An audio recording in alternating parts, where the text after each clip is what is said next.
Hello everyone, in this video I'm going to show you how to add a subscribe button to your videos. So if you want to add a subscribe button to your video in CapCut, here is a quick guide on how to do that. So the first thing you have to do is import your video.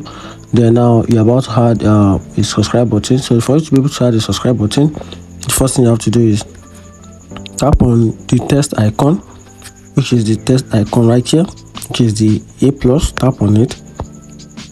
Oh sorry, made a mistake. Okay, let me start all over. Okay, I'm going to tap on this test icon, which is the T. I'm going to tap on the test icon. Yeah, from here I'll have access to pick from the stickers. So right here, you have to take your time to this is it here, which is the subscribe button. Then it is paid. You have to make sure that you are a pro version. You are on a paid version of CapCut for you to be able to add this to your video. So if you want to add like, just tap on the like button, then you can add the like to your video.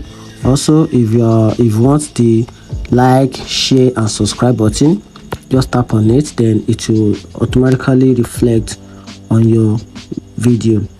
And that is how to add subscribe button to your video in CapCut. If you find this video helpful, subscribe and turn on the notification bell. Thanks.